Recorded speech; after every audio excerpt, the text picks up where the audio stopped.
पिछले एपिसोड की एंडिंग में हमें दिखाया गया था कि हु यंग होंगजू का हाथ अपने दिल पर रखकर पूछता है कि मेरी दिल की धड़कनें सुनने के बाद भी क्या तुम्हें यह सब बेवजह लग रहा है। और यहीं से एपिसोड 4 की शुरुआत होती है।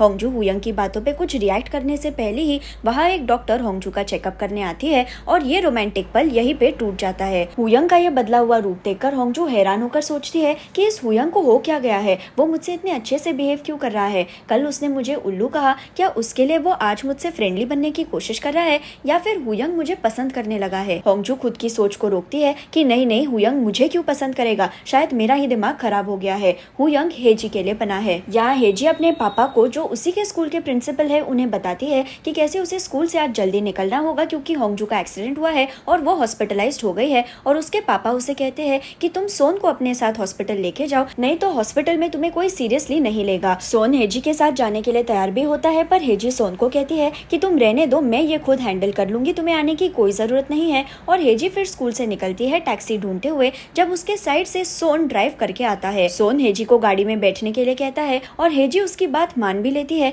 क्योंकि ये एक इमरजेंसी सिचुएशन है। यहाँ जिस टैक्सी से हु यंग हॉस्पिटल गया था, वो टैक्सी वाला वुक को कॉल करके बताता है कि कैसे हु यंग ने अपना लगेज उसकी ही टैक्सी में छोड़ दिया, इसलिए टैक्सी वाले ने वो सामान हॉस्पिटल की सिक्योरिटी को दे दिया है। वुक हॉस्पिटल जाता है सिक्योरिटी से हु यंग का सामान वापस लेने के लिए, और वुक सोचता है कि ऐसा क्या ही हो गया कि हु यंग एयरपोर्ट छोड़कर, अपनी फ्लाइट छोड़कर हॉस्पिटल आ गया। यहाँ हेजी और सोन भी हॉस्पिटल पहुंच जाते हैं और गाड़ी से नीचे उतरते वक्त हेजी अपना बैलेंस खो देती है, पर सोन उसे जल्दी से पकड़ लेता है। हेजी शर्माने लगती है और फिर सोन हेजी के हील्स उतार कर उसे अपने शूज पहना देता है। सोन के बर्ताव की वजह से हेजी ब्लश करने लगती है और फिर वो हॉस्पिटल की तरफ चल के जाती है, जहाँ वो वुक से मिलती है और वुक हैरान होकर उससे पूछता है कि तुम भी इस हॉस्पिटल में आई हो, हु यंग भी अपना सामान यही छोड़ के गया है, यहाँ एग्जैक्टली चल क्या रहा है। तो हेजी उसे बताती है कि कैसे होंगजू का एक्सीडेंट हुआ और उसे हॉस्पिटलाइज किया गया है। वो पूछता है कि अगर होंगजू का एक्सीडेंट हो गया है तो हु यंग यहाँ क्या कर रहा है, होंगजू के गार्डियंस तो तुम और मैं है ना। हेजी कहती है कि मैंने ही हु यंग को यहाँ बुलाया, क्या आपको पता था कि हु यंग होंगजू को पसंद करता है।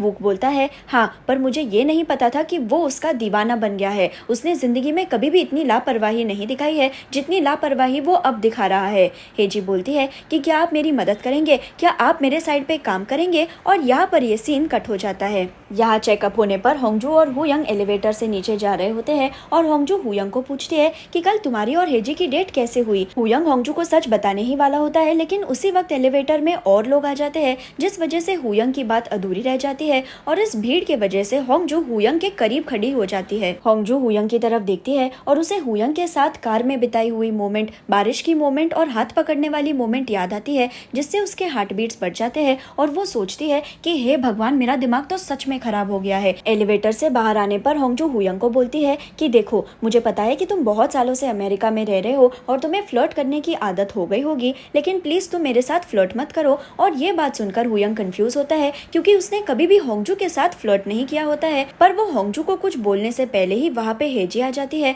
और होंगजू हेजी को अपने एक्सीडेंट के बारे में बताने लगती है। वुक भी वहाँ हु यंग का लगेज लेकर आता है और वुक हु यंग पे चिल्लाता है कि तुम यहाँ क्या कर रहे हो। तो हु यंग बहुत सीरियसली जवाब देता है कि मैं यहाँ फ्लर्ट करने आया था। यहाँ होंगजू हेजी को अकेले में कहती है कि वैसे तुमने हु यंग को हॉस्पिटल में क्यों भेजा, तुम सांगपिल को भेज नहीं सकती थी क्या। तो हेजी कहती है कि सांगपिल मेरे दिमाग में आया ही नहीं। होंगजू बोलती है कि अच्छा, तुम्हारे प्यार की वजह से तुम्हारे दिमाग में सिर्फ हु यंग ही आता है, ठीक है, लेकिन अब से तुम और हु यंग अपना अपना देख लो, मैं अब तुम दोनों के रिश्ते में इंटरफियर नहीं करूंगी। हेजी कहती है कि तुम्हें इंटरफियर करने की कोई जरूरत भी नहीं है क्योंकि अब मैं हु यंग से नहीं मिलूंगी। और हेजी सोन को वहां बुलाकर होंगजू को बताती है कि वो और सोन एक दूसरे को डेट कर रहे हैं। होंगजू और सोन दोनों ये बात सुनकर शॉक हो जाते हैं, पर सोन हेजी के इशारों से समझ जाता है कि उसे भी झूठ बोलना है, इसलिए सोन होंगजू को कहता है कि हाँ, मैं हेजी से बहुत प्यार करता हूँ और मैं तुम्हारे साथ डेट पे गया, उसके लिए सॉरी। होंगजू बोलती है कि नहीं नहीं, तुम माफी मत मांगो, लेकिन हु यंग का क्या होगा फिर। तो हेजी कहती है कि मैंने हु यंग को भी बता दिया है कि मैं और सोन डेट कर रहे हैं और मुझे हु यंग में अब इंटरेस्ट नहीं है। मैं तुम्हें भी कल ये बात बताने वाली थी, पर तुम गुस्से में रेस्टोरेंट से चली गई। हेजी फिर हु यंग को बोलती है कि तुम घर जा रहे हो ना, तो होंगजू को तुम अपने साथ लेके जाओ और उसे अपने ही घर में रहने दो क्योंकि होंगजू सेकंड फ्लोर तक चढ़ नहीं पाएगी। वो कहता है कि हाँ, मैं भी तुम्हारे साथ चल रहा हूँ, लेकिन हेजी वुक को अपनी आंखें दिखाकर डराती है। तो वुक कह देता है कि सॉरी, मुझे ऑफिस में अर्जेंट काम आया है, तो मैं सोन और हेजी के साथ जा रहा हूँ। होंगजू, तुम हु यंग के साथ घर जाओ और आराम करो। सोन, हेजी और वुक फिर वहां से चले जाते हैं और हेजी ने ये सब जानबूझकर किया होता है क्योंकि वो होंगजू और हुयंग को साथ में खुश देखना चाहती है और होंगजू कंफ्यूज होती है कि सब मिलकर उसे हुयंग के साथ जाने के लिए फोर्स क्यों कर रहे हैं। यहाँ वूक, हेजी और सोन कार में होते हैं जब वूक बोलता है कि तुम दोनों को अपने रिलेशनशिप के लिए बहुत बहुत बधाई हो और सोन बोलता है कि हम रिलेशनशिप में नहीं है, हम सिर्फ होंगजू के सामने एक्टिंग कर रहे थे। वूक कंफ्यूज होकर पूछता है कि हेजी, तुमने मुझे हॉस्पिटल में बताया कि तुम होंगजू और हुयंग को एक दूसरे को डेट करने में हेल्प करना चाहती हो, तुम उन दोनों को साथ में देखना चाहती हो, पर तुमने सोन को डेट करने का नाटक क्यों किया? सोन का इस सबसे क्या लेना देना है? तो सोन बोलता है क्योंकि हेजी हुयंग को दिखाना चाहती है कि मेरे और होंगजू के बीच कुछ नहीं है, क्योंकि मैं और होंगजू एक बार डेट पे गए थे। वो कहता है कि अच्छा, तो तुम दोनों हुयंग और होंगजू की जोड़ी बनाने के लिए एक्टिंग कर रहे थे। तुम्हारी एक्टिंग देखकर मुझे सच में ऐसा लगा कि तुम हेजी से प्यार करते हो। और सोन इस बात पे कुछ कह नहीं पाता। यहाँ होंगजू को अपने कंपनी से कॉल आता है, पर वो ऑब्वियसली काम पे नहीं जा सकती, इसलिए हुयंग उसे मजाक में पूछता है कि तुम हमेशा स्कूल बंक करती थी, क्या तुम जॉब बंक नहीं कर सकती? तो होंगजू कहती है कि मैं जॉब कैसे ही बंक करूँ। हुयंग बोलता है कि जब तुमने स्कूल बंक की थी तब हम दोनों ने साथ में रात बिताई थी। और होंगजू पूछती है कि हमने रात बिताई थी? तुम तो कुछ भी फेंक रहे हो। हुयंग कहता है कि क्या तुम्हें याद नहीं, हम साथ में चोरवॉन शहर गए थे। यहाँ पर यह सीन कट होता है और पिछले एपिसोड में हमें जो पुराने टाइम का सीन दिखाया गया था वो यहाँ पे कंटिन्यू होता है। आखिरी बस मिस होने पर हुयंग होंगजू को कहता है कि शायद आज रात हमें यही रुकना होगा, हमें यही सोना होगा। और होंगजू उस पे चिल्लाती है कि मैं तुम्हारे साथ नहीं सोने वाली हूँ। हुयंग पूछता है कि मैंने कब कहा कि हम साथ में सोने वाले हैं? तो होंगजू कहती है कि हम टैक्सी लेकर बस स्टॉप तक जाते हैं, वहाँ से हमें घर के लिए बस मिल जाएगी। हुयंग और होंगजू फिर रास्ते से चल के जा रहे होते हैं और होंगजू जुनो के बारे में बात करने में बिजी होती है, पर हुयंग कुछ मोमेंट्स के लिए पीछे रुक जाता है क्योंकि उसके शूज को कुछ चिपक गया होता है।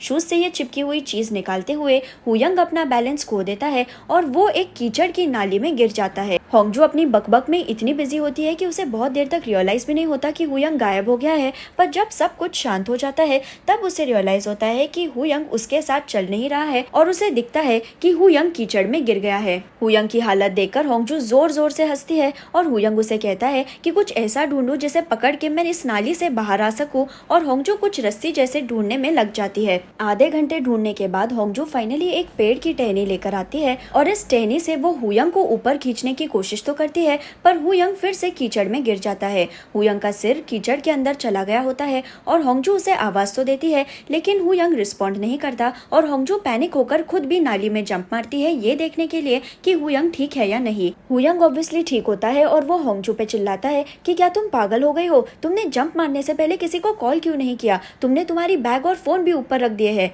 होंगजू बोलती है कि हाँ, मैं पागल हूँ, मुझे समझ नहीं आया कि मुझे क्या करना चाहिए, क्योंकि मुझे लगा कि तुम्हें चोट लग गई है। क्या तुम्हारा सिर ठीक है? तो हुयंग कहता है हाँ, मेरा सिर ठीक है। वैसे क्या तुम्हें यहाँ डर नहीं लग रहा है? होंगजू कहती है कि मुझे क्यों लगेगा डर, तुम यहाँ पे हो ना। तुम्हें बचाना मुझे ज्यादा स्कैरी लग रहा था क्योंकि तुम्हें बचाते वक्त एक फ्रॉग ने जोर से मेरे कानों में चिल्लाया। हुयंग हंसकर कहता है कि कोई फ्रॉग से भी डरता है क्या? और उतने में एक फ्रॉग जंप मारता है जिससे हुयंग घबरा कर होंगजू को पकड़ लेता है और होंगजू हंसकर कहती है कि तुम तो एक नंबर के डरपोक हो। हम फिर से अभी के टाइम में आते हैं जहाँ ये हादसा हुयंग और होंगजू याद करके हंसते हैं और होंगजू बोलती है कि हम उस नाली में सुबह तक फंसे थे और उसके बाद हमें सोल्जर्स ने वहाँ से बाहर निकाला था। एक्चुअली मैं इस हादसे के बारे में भूल गई थी, तुम्हारे वजह से मेरी यादें ताज़ा हो गई क्योंकि मेरे दिमाग को बुरी मेमोरीज को भूल जाने की आदत है। हुयंग पूछता है कि इस स्टोरी में बुरा क्या था? तो होंगजू कहती है कि उस दिन हम जुन्हो से मिलने गए थे, जुन्हो से रिलेटेड सारी यादें बुरी है। और हुयंग कहता है कि लेकिन ये तुम्हारी और मेरी यादें हैं,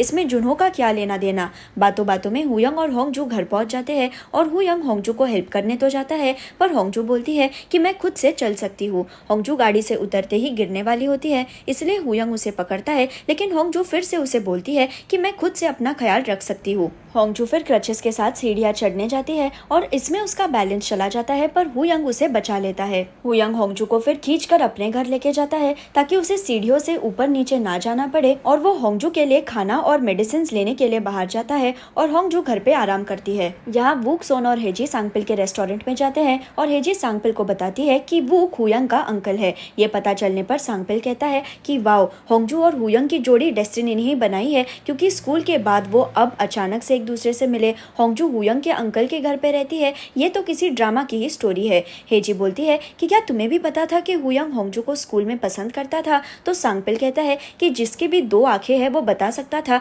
कि हुयंग उसे पसंद करता है, तुम्हें नहीं पता चला क्योंकि तुम स्लो हो। जाने दो, वैसे भी हुयंग और तुम्हारा कोई फ्यूचर ही नहीं था। और ये बात जानकर वूक बोलता है कि क्या क्या इसका मतलब है कि हेजी हुयंग को स्कूल के दिनों में लाइक करती थी? हेजी कहती है, हाँ, मैं उसे स्कूल में लाइक करती थी, लेकिन अब वो मेरी बेस्ट फ्रेंड को लाइक करता है। मैंने सोन के साथ रिलेशनशिप का नाटक किया ताकि हुयंग और होंगजू आराम से एक दूसरे को डेट कर सके। सांगपिल ये पूरी स्टोरी सुनने पर सोन को पूछता है कि लेकिन तुमने हेजी को झूठ बोलने में क्यों मदद की? तो सोन झूठ बोलता है क्योंकि होंगजू ओबोक हाई स्कूल की स्टूडेंट थी और मैं वहाँ का टीचर हूँ, इसलिए ये मेरी ड्यूटी थी। यहाँ होंगजू सो रही होती है जब हुयंग उसके कमरे में आता है और होंगजू हुयंग को पूछती है कि खाने में क्या है, मुझे बहुत ज्यादा भूख लगी है।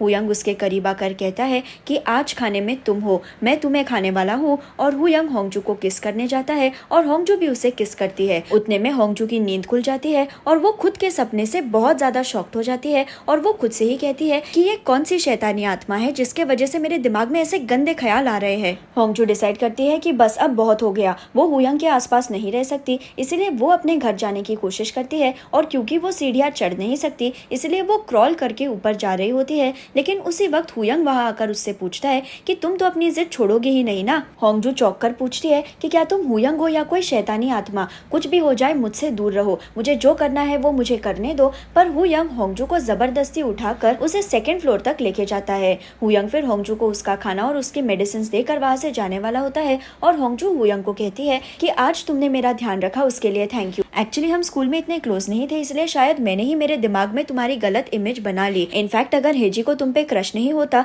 तो मैं तो तुम्हारे बारे में भूल भी गई होती। और ये बात सुनकर हुयंग हर्ट होता है और वो अपने घर चला जाता है। हुयंग अकेले अकेले दुखी होता है ये सोचकर कि होंगजू ने कभी उसे क्लोज समझा ही नहीं, होंगजू ने कभी उसे अपना दोस्त ही नहीं माना और अपने फीलिंग्स बताने से पहले ही होंगजू ने उसे कई बार अपनी बातों से रिजेक्ट भी किया है। उसी वक्त हुयंग को उसके क्लाइंट और फ्रेंड जोसेफ का कॉल आता है जो उसे पूछता है कि तुम अमेरिका कब आने वाले हो। हुयंग को जवाब देने ही वाला होता है, लेकिन उतने में उसकी नजर जमीन पे जाती है और उसे वहाँ पे होंगजू का बिजनेस कार्ड दिखता है जो होंगजू के वॉलेट से गिर गया था। हुयंग ये बिजनेस कार्ड उठाता है और उसे पढ़कर स्माइल करता है क्योंकि होंगजू अब एनिमेशन कंपनी में काम करती है। और हुयंग जो दुखी था उसका मूड पूरी तरह से बदल जाता है और वो जोसेफ को कहता है कि मैं अब अमेरिका नहीं आने वाला और वो जोसेफ का फोन कट कर देता है।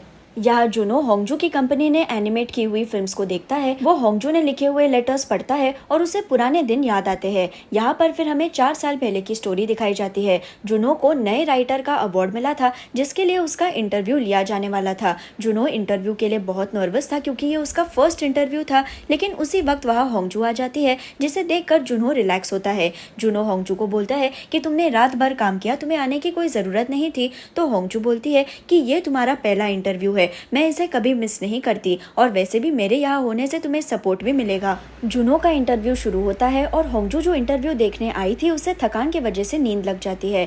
इंटरव्यूअर जुनो को पूछती है कि आपको अवार्ड मिलने पर आपने सबसे पहले क्या किया? तो जुनो हंसकर जवाब देता है कि मैंने सबसे पहले उस इंसान को कॉल किया जो हमेशा मेरी बुक्स पढ़ती है। इंटरव्यूअर पूछती है कि कौन है वो इंसान? तो जुनो कहता है कि वो इंसान मेरी नंबर 1 फैन है, उसने मेरी हर एक स्टोरी पढ़ी है, उसके वजह से ही मेरी राइटिंग इम्प्रूव हुई है। जब मैंने इस इंसान को बताया कि मैं अवार्ड जीत गया हूँ तो वो इंसान खुशी से रोने लगा। मुझे लगा था कि अवार्ड मिलने पर मैं रोऊंगा, लेकिन मैं तो उस इंसान को ही शांत करने में लग गया था। अब ये पूरा सीन देखकर हम समझ जाते हैं कि जुनो जिस इंसान के बारे में बात कर रहा था वो होंगजू ही होती है और जुनो सच में होंगजू को लाइक करता था। इंटरव्यू खत्म होने पर जुनो सोते हुए होंगजू को प्यार भरी नजरों से देख रहा होता है। जब जिस औरत ने जुनो का इंटरव्यू लिया वो उससे आकर पूछती है कि क्या आप सिंगल है? जुनो होंगजू की तरफ देखकर स्माइल करता है और कहता है कि नहीं, मैं किसी को डेट कर रहा हूँ। और हम फिर से अभी के टाइम में आते हैं जहाँ जुनो के कंपनी का बॉस उसे बताता है कि होंगजू तुम्हारे प्रोजेक्ट के एनिमेशन को संभालने के लिए तैयार है। जुनो ये बात सुनकर खुश होता है तो उसका बॉस उसे कहता है कि अगर तुमने 3 साल पहले होंगजू को सच बता दिया होता तो तुम दोनों को भी इतनी परेशानियां नहीं झेलनी पड़ती। जुनो बोलता है कि मैं उसे कैसे सच बता देता,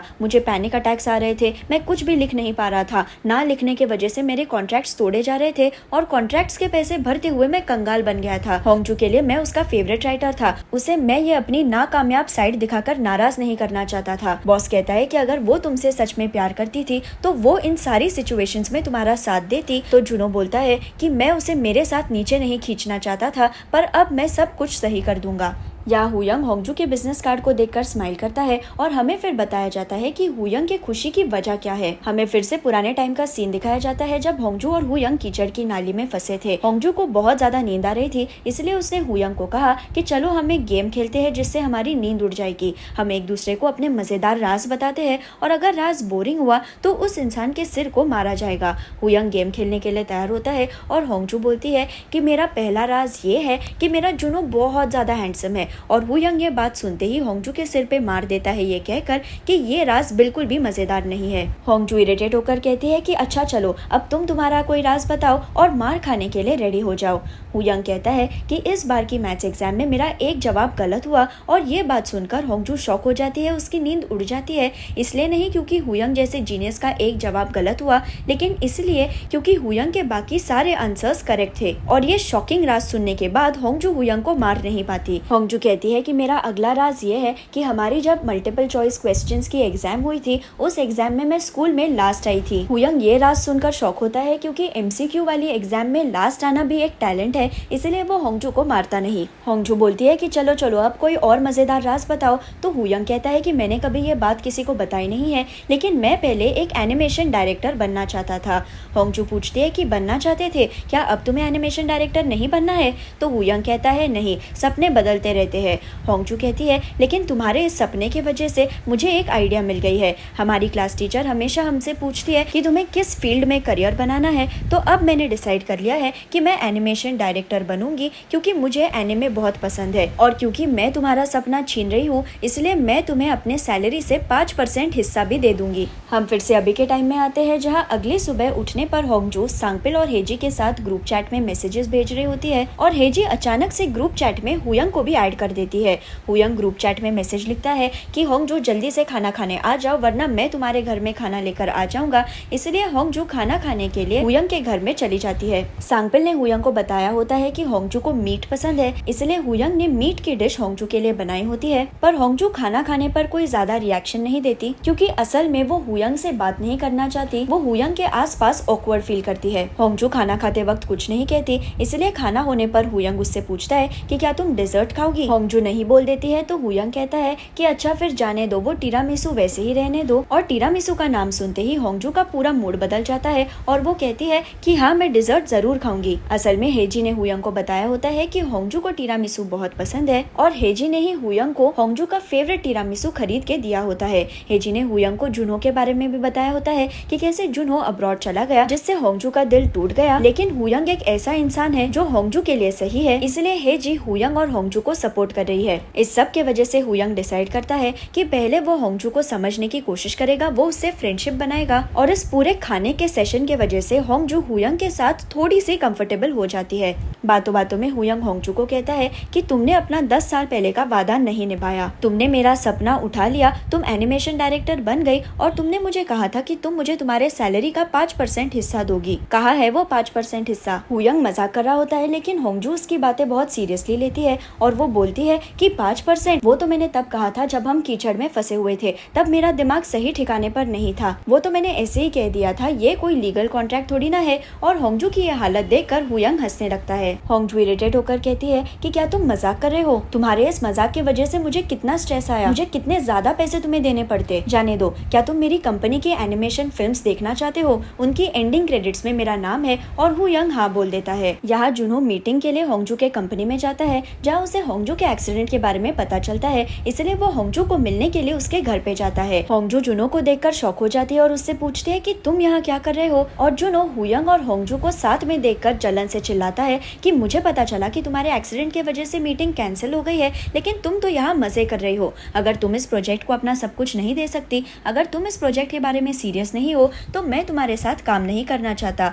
होंगजू बोलती है कि ठीक है मत करो काम, मुझे कोई फर्क नहीं पड़ता। जुन्हो होंगजू का हाथ पकड़कर कहता है कि तुम ऐसे क्यों बिहेव कर रही हो? तुमने मुझे वादा किया था कि तुम हमेशा मुझसे प्यार करोगी, तुमने कहा था कि तुम कभी भी नहीं बदलोगी। तो होंगजू बोलती है कि अब क्या ही करे, मैं बदल गई हूँ और अगर तुमने मेरा हाथ फिर से पकड़ा तो मैं तुम्हें थप्पड़ मार दूंगी। और ये कहकर होंगजू अपने घर चली जाती है। जुन्हो भी वहाँ से चला जाता है और हुयंग फिर होंगजू के घर जाता है, जहाँ होंगजू रो रही होती है। हुयंग होंगजू को बोलता है कि तुम्हारे पैर को चोट लगी है, लेकिन जुन्हो के सामने तुम कमजोरी नहीं दिखाना चाहती थी, इसलिए तुम जबरदस्ती सीढ़ियाँ चढ़ के ऊपर आ गई। क्या तुम्हें दर्द नहीं हो रहा रहा है।